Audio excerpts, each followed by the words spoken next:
नमस्कार दोस्तों, मैं मनीष आप सभी का स्वागत करता हूं योगेन साहू ऑनलाइन क्लासेस में। फिलॉसफी का मेंस वाले बैच में आप फिलॉसफी भी आज से स्टार्ट कर रहे हैं हम लोग, है ना। तो क्या क्या चल रहा है जी। तो सबसे पहले अपन हिंदी देख रहे हैं, ठीक है। हिंदी देख रहे हैं जिसका पहला टॉपिक लगभग कंप्लीट होने वाला है, ठीक है। पहला ही टॉपिक क्या है? हिंदी साहित्य का इतिहास और काल विभाजन। ठीक, एक नया सब्जेक्ट अपन चालू कर रहे हैं फिलॉसफी के बारे में, ठीक है। तो हिंदी भी चलते रहेगा पैरेलल और फिलॉसफी भी चलते रहेगा, ठीक है। फिर कुछ दिन के बाद अपन इसके मैथ्स वाले पोर्शन में जाएंगे, है ना। मैथ्स चालू करेंगे, परिमेय संख्या, परिमेय संख्या और अनुपात समानुपात, ये दो टॉपिक अपने को करना है, ठीक है। और इसके साथ साथ अपने को साइंस में भी कुछ दिन के बाद चालू करेंगे इसको, ठीक है। लगभग अगले ही हफ्ते से ये साइंस वाला मैथ्स वाला सब्जेक्ट चालू हो जाएगा। अभी फिलॉसफी और हिंदी ये दो लेक्चर आपको मिलेंगे। नेक्स्ट वीक से मैथ्स के एक टॉपिक और साइंस के एक टॉपिक चलेंगे, ठीक है। तो बायो पहले स्टार्ट करेंगे अपन, जिसमें पहला टॉपिक परिवहन और दूसरा क्या देखेंगे? प्रकाश संश्लेषण, ठीक है। परिवहन और प्रकाश संश्लेषण, इन दोनों टॉपिक को चालू करेंगे, ठीक है। हिंदी साहित्य का इतिहास और काल विभाजन, जहां से क्वेश्चन आता ही आता है। हर चीज को अपन यहाँ पे अपन ट्रिक से याद किए हैं, है ना। हर एक पॉइंट को आपको ट्रिक से याद करवाया हूं। फिलॉसफी भी देखो, ये पूरा का पूरा क्लासेस आपको ट्रिक से मिलने वाला है। फिलॉसफी देखो, बाहर किसी भी कोचिंग में या किसी दूसरे कोचिंग में, इंस्टीट्यूट में देखोगे तो फिलॉसफी को एकदम ब्रह्मांड के ज्ञान वाला देखते हैं ना। शुरू आपको मानव से करेंगे, सीधा ईश्वर तक पहुंचा देंगे। क्या लिखना है पेपर में, क्या याद रखना है, क्या पॉइंट बताना है, वो सारा चीज कुछ समझ में नहीं आएगा, है ना। तो आपको मैं पूरा यहाँ ट्रिक वाइज बताऊंगा। बेसिक भी रहेगा इसका पूरा का पूरा, और याद करने का और लिखने का तरीका, ठीक है। लिखने का तरीका प्लस नोट्स रहेगा अपना, ठीक है, जो एकदम सफिशिएंट नोट्स है मेंस के पर्पज से, ठीक है। इसी नोट्स से आपको प्री से वन लाइनर के फॉर्म में क्वेश्चन भी देगा, ठीक है। मैथ्स और अनुपात समानुपात, इसको ट्रिक से याद नहीं रखना है भाई, इसको पूरा बेसिक से बनाएंगे, स्टेप बाय स्टेप। क्यों ऐसा भाई? क्योंकि यहां पे नंबर आपको लिखने के आधार पे देगा, आंसर के आधार पे नहीं देगा, है ना। इसको पूरा आप क्या करोगे, जो लाइन दिया रहेगा उस लाइन में अपने को लिखना है, ठीक है। और डायरेक्ट वो शॉर्टकट तरीका से अपन आंसर लाएंगे। ये वाला फॉर्मेट मैथ्स के मेंस वाले पोर्शन में काम नहीं आएगा। तो जो पुराना पद्धति है इसका बेसिक वाला मेथड, वही अपना के इसको कंप्लीट करेंगे, परिमेय संख्या और अनुपात समानुपात। साइंस आपको बायो से स्टार्ट करेंगे, परिवहन, जंतुओं में परिवहन और पौधों में परिवहन। प्रकाश संश्लेषण भी देखेंगे, है ना। तो वो क्लासेस भी पूरा ये क्या रहेगा, ट्रिक वाइज रहेगा, प्लस इसके साथ क्या रहेंगे, नोट्स रहेंगे, ठीक है, जो मेंस के पर्पस से बनाया गया है, ठीक है। क्लियर? ये कुछ क्लासेस के बारे में जानकारी था, है ना। फिलॉसफी स्टार्ट करेंगे। ये फिलॉसफी देखो प्री में भी काम आएगा, अभी जो बता रहा हूं वो आपको मेंस में तो काम आएगा ही आएगा, इसके सिलेबस के आधार पे। प्री में भी यहां से डायरेक्ट क्वेश्चन पूछ दिया जाता है, ठीक है।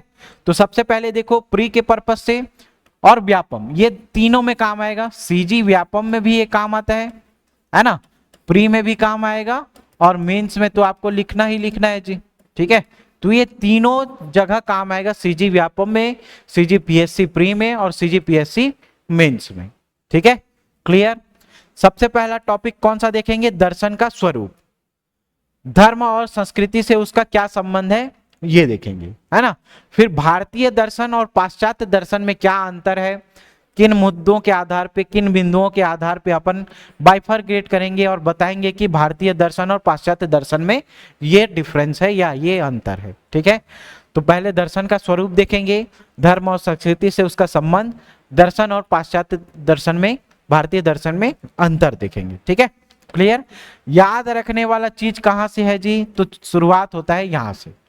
सीजीपीएससी प्री के आधार पे आप लोग देखोगे तो यहां तक क्वेश्चन बनता है ना, केवल भारतीय दर्शन से। ये हिस्सा पूरा किसका है? मेंस का है, ठीक है। ये क्या है, वेस्टर्न फिलॉसफी, पाश्चात्य दर्शन से संबंधित ये कुछ टॉपिक दिए हैं। ये इतना दूर क्या है, भारतीय दर्शन का है। तो व्यापम वाले भी ध्यान देंगे इसको, सीजीपीएससी प्री वाले भी ध्यान देंगे, मेंस वालों का तो क्लास है ही है ये, है ना। तो सबसे पहले देखो किसके बारे में, वेद और उपनिषद के बारे में। ठीक है, वेद और उपनिषद में क्या क्या पढ़ना है आपको, या ये पूछा जाएगा कि इसका व्याख्या किस में दिया हुआ है। तो आपको प्री के आधार पे, वनडे एग्जाम के आधार पे और मेंस के पर्पस से, तीनों पर्पस से याद रखना है। ठीक है, तो इसको भी पूरा ट्रिक से याद रखेंगे। सबसे पहले देखो वेद और उपनिषद। तो जैसे ही वेद आया, वेद में अपने को क्या याद रखना है, वेद में ऋग्वेद, यजुर्वेद, सामवेद, अथर्ववेद, है ना। तो इन सब वेद का या वेद त्रयी को छोड़ करके बाकी का तो नहीं, है ना। तो वेद त्रयी का निर्माण सब पूरा किसने किया है, ब्रह्मा जी ने किया है। जैसे ही वेद आया अपने को याद रखना है ब्रह्मा। ठीक है, और ब्रह्मा किन का निर्माण करेगा, आत्मा का, है ना। और क्या बनाएगा, रीत बनाएगा। रीत क्या होता है जी, एक प्रकार का प्राकृतिक नियम होता है। मतलब कोई एक वस्तु या दूसरी वस्तुओं के बीच सामंजस्य, या एक प्राणी दूसरे प्राणियों के बीच सामंजस्य, या जो प्राकृतिक नियम है वही क्या कहलाता है, रीत कहलाता है। तो प्राकृतिक नियम को क्या बोलते हैं, रीत बोलते हैं। ठीक है, तो वेद और उपनिषद में याद क्या रखना है, जैसे ही वेद और उपनिषद आया उसमें से पहला शब्द अपने को क्या मिला, वेद। तो वेद में, वेद का निर्माण किसने किया, ब्रह्मा जी ने किया। और किन का निर्माण किया, आत्मा का। और सब में आपसी सामंजस्य के लिए क्या बनाया, रीत बनाया या प्राकृतिक नियम बनाया। ठीक है, तो ये तीन चीजें याद हो गई वेद और उपनिषद का। फिर देखो गीता दर्शन। गीता दर्शन जैसे ही आया अपन क्या समझते हैं, कर्म योग के बारे में समझते हैं, है ना। गीता में जैसे भगवत गीता में बताया गया है, कर्म करो फल की चिंता मत करो, यही बताया गया है ना। तो बिना फल की चिंता किए हुए कर्म करो भाई। ठीक, तो ये गीता दर्शन किसको बताएगा, कर्म को बताएगा। और किसके कर्म को बताएगा, खुद के कर्म को कि दूसरे के कर्म को। भाई आपका जो काम है वही करोगे तो क्या कहलाएगा, वो स्वधर्म कहलाएगा।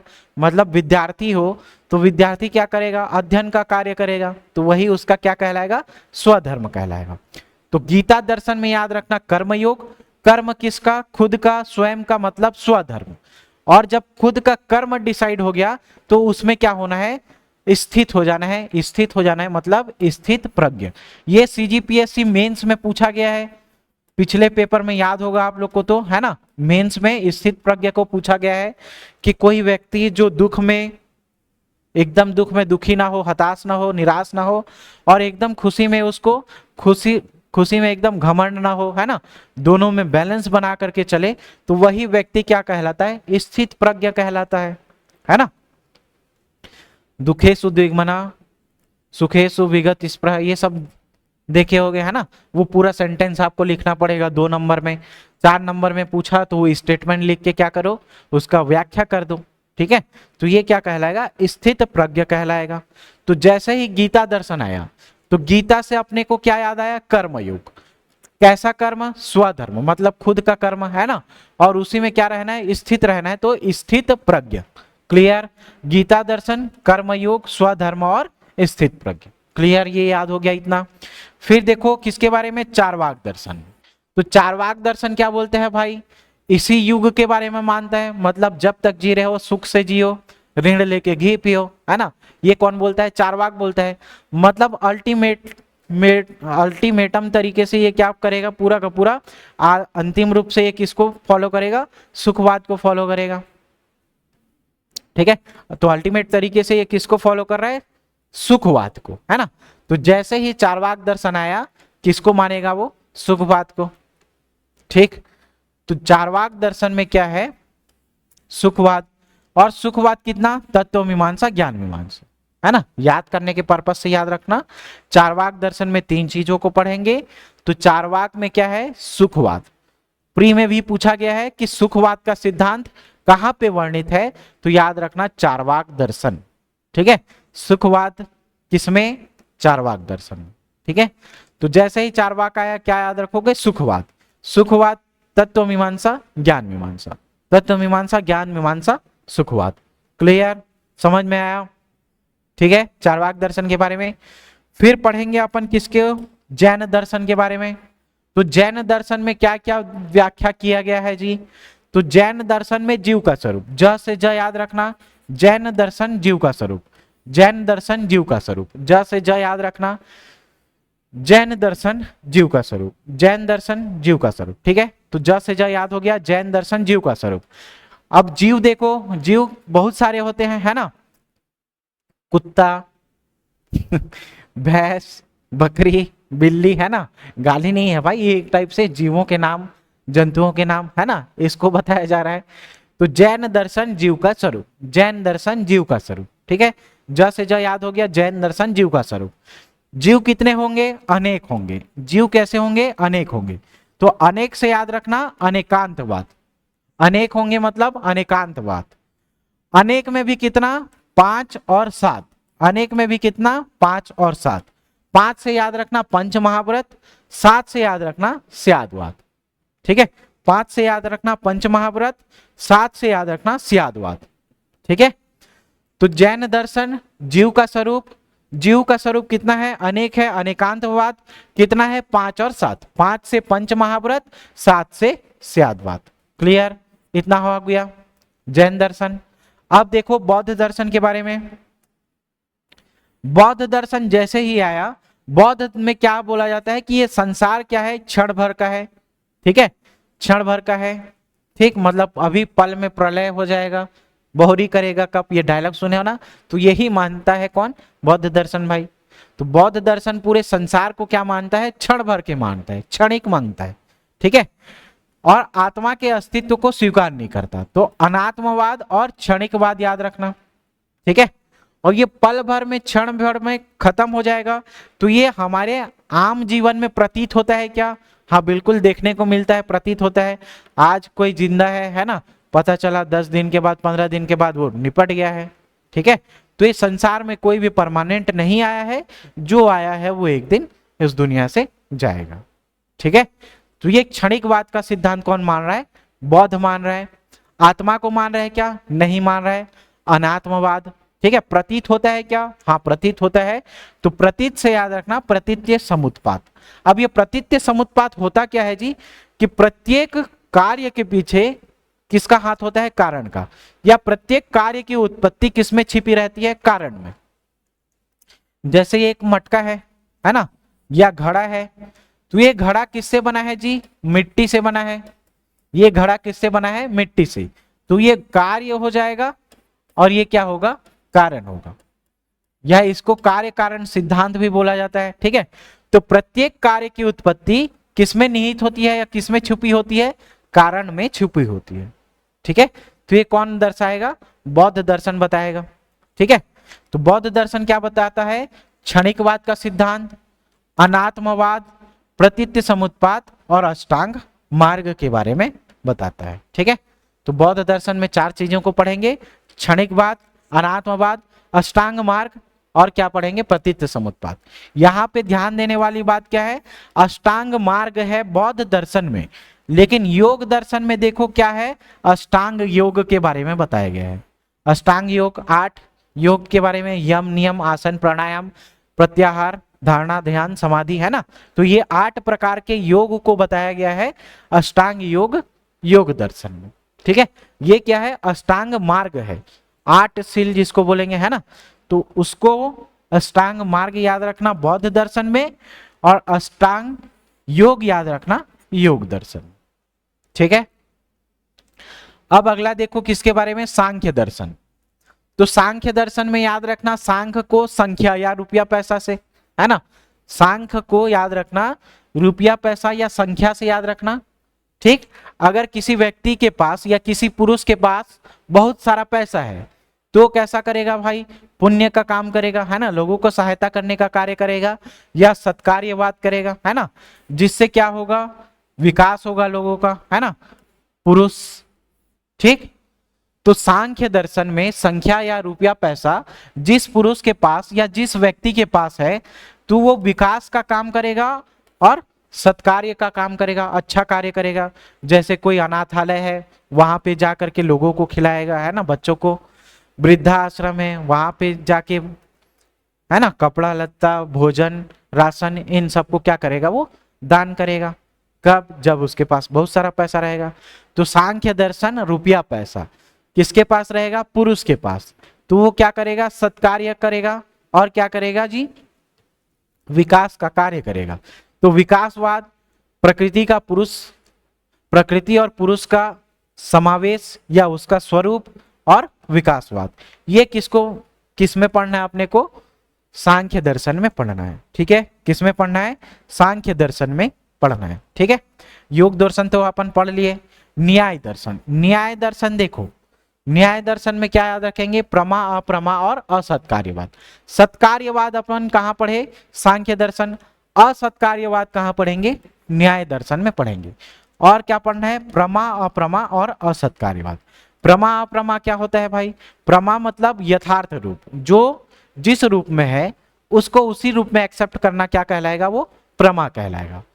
और भूलवश क्या हो जाएगा, जो जिस रूप में है उसको उसी रूप में एक्सेप्ट ना करके कोई दूसरा रूप देना, वो क्या कहलाएगा, अप्रमा कहलाएगा या अयथार्थ ज्ञान कहलाएगा। ठीक है, क्लियर। तो न्याय में अपने को क्या याद रखना है, जो जिस रूप में है।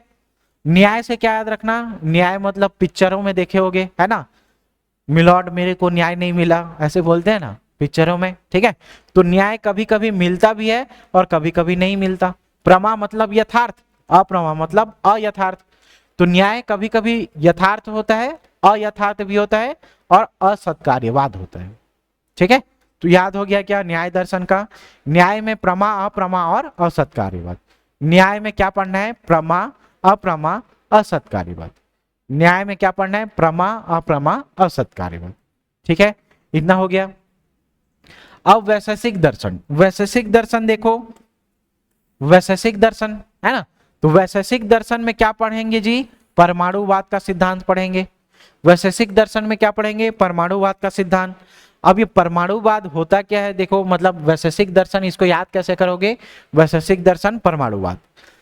तो आजकल देखना हर कोई देश विशेष रूप से किस पर ध्यान दे रहा है, परमाणु बम पर।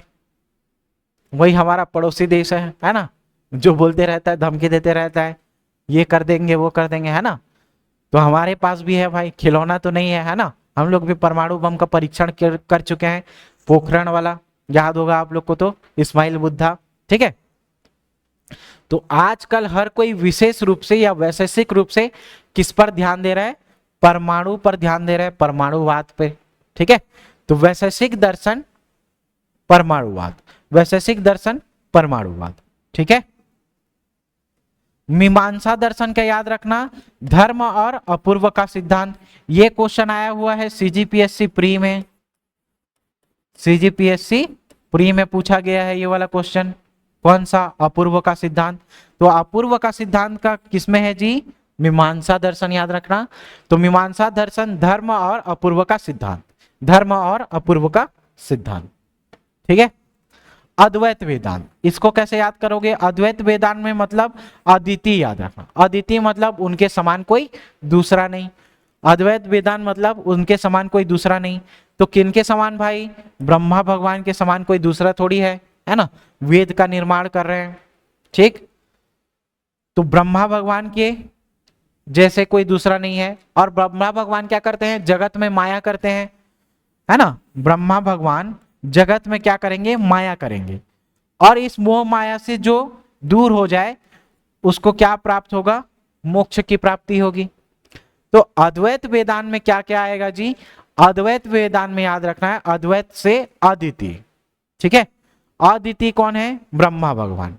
ब्रह्मा भगवान जगत में क्या करते हैं, माया करते हैं, जगत माया, और इस मोह माया से जो दूर हो जाए वो क्या करेगा, मोक्ष का प्राप्ति करेगा, है ना। तो ब्रह्मा, जगत, माया और मोक्ष, ये किसमें दिया गया है, तो अद्वैत वेदांत में दिया गया है। ठीक है, इतना क्लियर। ये कुछ दर्शन है ना, जहां से क्वेश्चन पूछा जाता है। कौटिल्य का सप्तांग सिद्धांत और मंडल सिद्धांत पढ़ेंगे। किसका, कौटिल्य का सप्तांग सिद्धांत और मंडल सिद्धांत। गुरु नानक, गुरु नानक में नैतिक चिंतन, न से न याद रखना, नानक नैतिक चिंतन, नानक नैतिक चिंतन। गुरु घासीदास जी का जानते हो आप लोग, सतनाम पंथ की विशेषताएं, है ना। सीजीपीएससी प्री में और वनडे एग्जाम में क्वेश्चन आ चुका है ना, व्यापम में। तो ये दोनों चीज को याद रखना, नानक नैतिक चिंतन, गुरु घासीदास जी का सतनाम पंथ की विशेषता, वल्लभाचार्य का पुष्टि मार्ग और शुद्धाद्वैतवाद के प्रतिपादक है ना। तो वल्लभाचार्य जी का याद रखना पुष्टि मार्ग, वल्लभाचार्य जी का पुष्टि मार्ग। व्यवहारिक वेदांत आ चुका है विवेकानंद जी का, है ना। यह भी पूछा गया है, सीजीपीएससी प्री 2023 में पूछा गया है विवेकानंद जी का व्यवहारिक वेदांत। तो ब से ब याद रखना, ब से ब मतलब वी से वी, विवेकानंद व्यवहारिक वेदांत, विवेकानंद व्यवहारिक वेदांत। व्यवहारिक वेदांत का कहने का क्या मतलब है, मतलब कोई भी व्यक्ति पूरा पूरा ईश्वर को नहीं मान सकता, है ना, और पूरा पूरा एकदम नास्तिक भी नहीं हो सकता। तो दोनों के बीच का कोई ऐसा एक मार्ग निकाला जाए जिसको फॉलो करके अपन ईश्वर की प्राप्ति कर सके, तो वही वेदांत क्या कहलाता है, व्यवहारिक वेदांत। विवेकानंद व्यवहारिक वेदांत, विवेकानंद व्यवहारिक वेदांत। और वो व्यवहारिक वेदांत क्या हो, सार्वभौमिक हो, मतलब उसको संसार में और कोई काट ना सके। तो वो कौन सा सिद्धांत है, सार्वभौम धर्म, ठीक है। तो विवेकानंद व्यवहारिक वेदांत सार्वभौम धर्म, विवेकानंद व्यवहारिक वेदांत सार्वभौम धर्म, क्लियर। श्री अरविंद का समग्र योग अतिमानस, ये एक साथ याद रखना, श्री अरविंद का समग्र योग अतिमानस, श्री अरविंद का समग्र योग अतिमानस, क्लियर। महात्मा गांधी जी का तो आप लोग जानते हो जी, बचपन से पढ़ते आ रहे हो, सत्याग्रह अहिंसा और एकादश व्रत, सत्याग्रह अहिंसा और एकादश व्रत, ये किसका, महात्मा गांधी जी का, ठीक है। भीमराव अंबेडकर जी, देखो अंबेडकर जी समाज के बारे में चिंतन करते हैं, समाज के बारे में चिंतन मतलब सामाजिक चिंतन, भीमराव अंबेडकर जी का सामाजिक चिंतन। दीनदयाल उपाध्याय जी का एकात्म मानव दर्शन, दीनदयाल उपाध्याय जी का एकात्म मानव दर्शन, ये किसके बारे में हो गया, भारतीय दर्शन के बारे में हो गया। पाश्चात्य दर्शन के बारे में इसका अलग से क्लास लिया जाएगा, जिसमें पूरा पाश्चात्य दर्शन अलग से बताऊंगा मैं, है ना। 2-3 सिद्धांत बताऊंगा, उस 2-3 सिद्धांत से ये पूरा का पूरा आपका पाश्चात्य दर्शन खत्म हो जाएगा। कोई एक एकदम प्रैक्टिकल चीज को मानेगा, व्यवहारिक चीज को मानेगा, ठीक है, और कोई सिर्फ क्या करेगा, स्टेटमेंट देगा। ये 2 कॉन्सेप्ट समझ गए तो पूरा का पूरा पाश्चात्य दर्शन आपका क्या हो जाएगा, खत्म हो जाएगा, ठीक है। सीजीपीएससी प्री और वनडे एग्जाम, व्यापम के एग्जाम में यहां से क्वेश्चन आता है, मेंस में यहां से आता है भाई, मेंस में तो दोनों से ही आता है ना, लेकिन मेंस में ये सब नहीं, सॉरी प्री में ये सब नहीं पूछा जाएगा, ना ही व्यापम में पूछा जाएगा, ठीक है। तो मेंस के क्लासेस में ये पूरा चैप्टर देखेंगे अपन, है ना, प्लेटो के सद्गुण से, अरस्तु का कार्य कारण सिद्धांत से, ये सारा चीज को अपन किस में पढ़ेंगे, मेंस वाले क्लासेस में पढ़ेंगे, ठीक है। तो कल हो सकता है आपको क्लास ना मिले, 15 अगस्त का छुट्टी रहेगा, है ना। तो 16 अगस्त से ये फिर पूरा का पूरा अपन फिलॉसफी वाले सेक्शन से चालू करेंगे, क्लियर। फिलॉसफी चालू करेंगे अपन, इसके साथ साथ हिंदी साहित्य का इतिहास और काल विभाजन चल रहा है। नेक्स्ट वीक से अपन मैथ्स का और साइंस का सब्जेक्ट चालू करेंगे। तो 3 से 4 सब्जेक्ट पैरेलली आपको चलते दिखेंगे, है ना। तो डेली टारगेट के बेसिस पे भी आप लोग क्या करोगे, पढ़ते जाओगे। क्लासेस खत्म होगा, मैं आपको वहां पे बताऊंगा कि कल आपको क्या पढ़ना है, कल आपका क्या टारगेट रहेगा, है ना। वो सारा चीज पहले नोट्स प्रोवाइड किया जाएगा, उसी का क्लास आपको शाम तक मिल जाएगा, ठीक है, क्लियर। तो अभी 2-3 सब्जेक्ट चल रहा है, इसके बाद अपन मैथ्स का और बायो का भी चालू करेंगे, क्लियर। तो यहां से व्यापम से भी क्वेश्चन बनता है, प्री से क्वेश्चन बनता है, मेंस से तो बनेगा ही बनेगा, ठीक है। इतना याद रखना जी, ठीक है। तो मिलते हैं अगली कक्षा में इसके एक एक चीज को देखते हुए, है ना। तो अगली क्लास में आपको कौन सा देखने को मिलेगा, दर्शन का स्वरूप पहले पढ़ेंगे। क्या पढ़ेंगे, दर्शन का स्वरूप। फिर धर्म और संस्कृति से उसका क्या संबंध है ये देखेंगे। यहां से क्वेश्चन भर भर के पूछा गया है, कहां से, पाश्चात्य दर्शन और भारतीय दर्शन में अंतर। हर साल यहां से क्वेश्चन पूछेगा, चाहे 2 नंबर का पूछे, चाहे 4 नंबर का पूछे, चाहे 8 नंबर का, मतलब यहां से क्वेश्चन बनना तय है। भारतीय दर्शन और पाश्चात्य दर्शन में अंतर। और इसको भी अपन पूरा एकदम थ्योरी वाइज नहीं लिखेंगे, जैसे सेटर लोग है ना और पेपर चेक करने वाले लोग नंबर दें उस हिसाब से याद रखेंगे। एक तरफ अपन लेंगे भारतीय दर्शन और एक तरफ लेंगे पाश्चात्य दर्शन, ठीक है। इन दोनों में एक कॉलम बनाएंगे और इसको 8 बिंदुओं के आधार पे समझेंगे। तो आप इसको अगर 4 नंबर में भी आए तो भी फ्रेम कर सकते हो, 8 नंबर में भी आए तो भी बना सकते हो, 2 नंबर में भी आए तो भी बना सकते हो। तो 8 बिंदुओं के आधार पे भारतीय दर्शन और पाश्चात्य दर्शन में अंतर समझेंगे। इसको पूरा एकदम पेज, जैसे अपन पेज लिखते हैं ना वैसे नहीं लिखेंगे भाई, सीधा सीधा किन बिंदुओं के आधार पे इसको डिफ्रेंशिएट किया जा सकता है उन बिंदुओं को एक साइड लिखेंगे और उन बिंदुओं के आधार पे इन दोनों में अंतर देखेंगे, ठीक है। इससे क्या होगा, नंबर देखने में तो अट्रैक्टिव लगेगा ही लगेगा और पॉइंट वाइज वो सीधा नंबर देगा। जो चेक करने वाला है अगर 8 पॉइंट लिखे हो सीधा सीधा 6 नंबर 7 नंबर देगा, 8 नंबर तो देगा नहीं, है ना। हर क्वेश्चन में वो लोग नंबर काटते हैं, ठीक। तो 6 नंबर से तो कम मिलेगा ही नहीं मिलेगा, ठीक, क्लियर। 4 नंबर के हिसाब से 2 नंबर के हिसाब से सब चीज क्या कर सकते हैं इसमें अरेंज कर सकते हैं। इसके क्लासेस के बारे में और अधिक जानकारी लेना है आपको तो आप संस्थान के दिए हुए नंबर पे 8770123687 में कॉल करके पूछ सकते हैं, है ना। क्लासेस आपका पूरा बेसिक के साथ साथ ट्रिक वाइज जा रहा है, जो हर क्लास में अपन क्या करते जा रहे हैं इसको याद करते जा रहे हैं, ठीक है।